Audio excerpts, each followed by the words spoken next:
આગામી લોકસભા ચૂંટણીને અનુલક્ષીને મતદાતાઓની જાગૃતિ માટે ચૂંટણી કમિશન દ્વારા અભિયાન હાથ ધરવામાં આવ્યું છે. આ અભિયાન અંતર્ગત કોઈ પક્ષ સાથે જોડાયેલા ન હોય તેવા તટસ્થ સેલિબ્રિટીની પસંદગી કરવામાં આવતી હોય છે. જેના ભાગરૂપે રાજકોટ જિલ્લામાં મતદાન જાગૃતિ માટે ચૂંટણી કમિશનર દ્વારા સૌરાષ્ટ્રના ક્રિકેટર ચેતેશ્વર પૂજારાને પ્રપોઝલ મોકલવામાં આવી હતી. જે પ્રપોઝલ ચેતેશ્વર પૂજારાએ સ્વીકારી લીધી છે. આ અભિયાન માટે પસંદગી બદલ ગર્વ અને આનંદની લાગણી ચેતેશ્વર પૂજારાએ વ્યક્ત કરી. નહીં, આ કોઈ પક્ષના પ્રચાર માટે નથી. હું ટોટલી જે મતદાન છે કરવું જરૂરી છે અને શા માટે કરવું જરૂરી છે એની માટે જ મારો પ્રયાસ રહેશે.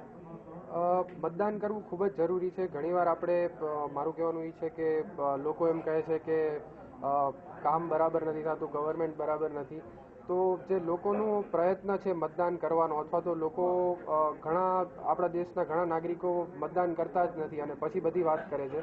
તો મારા ખ્યાલથી દરેક નાગરિકે પોતે આમાં થોડું સ્ટડી કરવું જોઈએ કે કોને મતદાન કરવું જરૂરી છે અને મતદાન શા માટે કરવું જરૂરી છે. એ જ મારો પ્રયત્ન રહેશે. ઇલેક્શન કમિશન ઓફ ઇન્ડિયા દ્વારા છેલ્લા ઘણા વર્ષોથી systematic voter enrolment and education programme જે છે એ રજૂ કરવામાં આવ્યા છે.